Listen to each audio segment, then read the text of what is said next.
আমি এক cancer patient. আমি এখানে এসে আমি রেডিয়েশনও নিয়েছি। রেডিয়েশন নেওয়ার পর আমার সব কিছু রিপোর্ট সব ভালো এসেছে।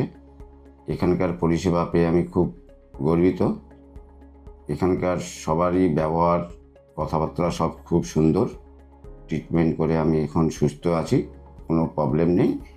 আমি ক্যান্সার থেকে এখন মুক্ত আছি। বাড়ি হলো রায়গঞ্জ। আচ্ছা, রায়গঞ্জ থেকে এসেছিলাম। রায়গঞ্জ থেকে এসে আমার ট্রিটমেন্ট করে এখান থেকে আমার ভালো হয়ে গেছে।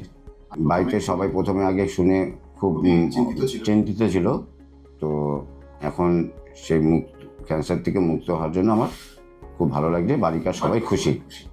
আমার মনে আছে আপনি যখন প্রথমে এসেছিলেন তখন আপনার ওয়াইফ প্রেগনেন্ট ছিলেন এবং তারপরে তো ওনার সেই সময়তে আপনি ছোট বাচ্চা হওয়ার পরে ছোট বাচ্চাকে রেখে এখানে ট্রিট করতে এসেছিলেন, তখন আপনার মুখ চোখ সমস্ত খুবই বসা ছিল এবং খুব উদ্বিগ্ন ছিলেন, চিন্তিত ছিলাম, খুবই চিন্তিত ছিলেন। প্লাস বাচ্চাকে দেখতে পাননি, কাছে পাননি কিছুদিন, খুব তখন আপনার মন খারাপ ছিল।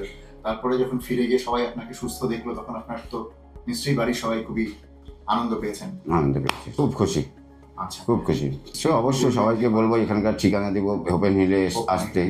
হ্যাঁ, এসে চিকিৎসা ঠিকভাবে চিকিৎসা, এখানকার চিকিৎসা খুব সুন্দর, পরিষেবাও খুব ভালো। হ্যাঁ, ডাক্তার ব্যবহার সব কিছু খুব সুন্দর, ভালো পেয়েছি। আচ্ছা, কোনো অসুবিধা নেই। এখানেই থাকার ব্যবস্থা হয়, সব কোনো অসুবিধা নেই, খুব সুন্দর। তাহলে আপনি বলছেন যে hope and heal cancer hospital এবং রিসার্চ সেন্টার যেটা আছে আমাদের এখানে, তাতে আপনি চিকিৎসা করে খুব খুশি হয়েছি। ঠিক আছে, থ্যাংক ইউ দাদা, ঠিক। আপনাকে অনেক নমস্কার, অনেক